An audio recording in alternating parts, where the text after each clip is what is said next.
एक महत्त्वाची घडामोड आहे। ऑर्गनायझरच्या वेबसाईटवर प्रकाशित झालेल्या लेखामुळे वाद निर्माण झालाय। हा लेख नंतर काढूनही टाकण्यात आला। भारतात कुणाकडे जास्त जमीन, कॅथलिक चर्च विरुद्ध वक्फ बोर्ड वाद या शीर्षकाखाली हा लेख प्रकाशित करण्यात आला होता।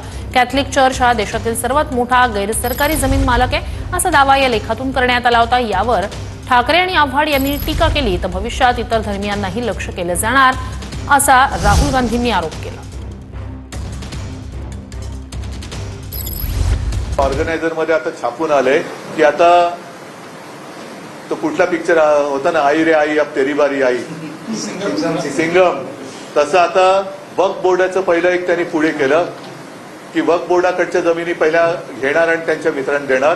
पुढची पायरी हे ख्रिश्चन कम्युनिटीकडे जेवढी जमीन आहे त्याच्यावरती घेतील, ती जमीन घेतील। आता सगळ्यांचे डोळे हे उघडले पाहिजे, म्हणजे लोकांना रोजच्या आयुष्यामध्ये तणावग्रस्त आयुष्यामध्ये जगायला लावायचं आणि दुसऱ्या बाजूला त्यांच्याकडच्या ज्या सगळ्या संपत्ती आहेत त्या काढून आपल्या मित्रांना द्यायच्या।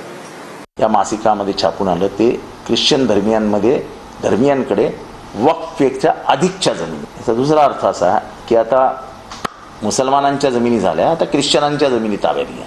आणि सरकारने आपला हेतू स्पष्ट केला की वक्फच्या जमिनी आम्ही बाजारात आणून विकणार आहोत। पुंजीपती आहेत आपले, जे इथले मोठे मोठे धनवान शेठ आहे, धन्ना सेठ, त्या धन्ना शेठच्या हातात ही जमिनी देण्याचा सरकारचा इरादा आहे। हे आता काही सरकारकडनं लपून राहिलेलं नाही। आता ख्रिश्चनांच्या जमिनी, त्यांचं म्हणणं आहे की मुसलमान समाजाच्या वक्फपेक्षा ख्रिश्चन धर्मियांकडे अधिकच्या जमिनी, तर त्या ताब्यात घ्यायच्या।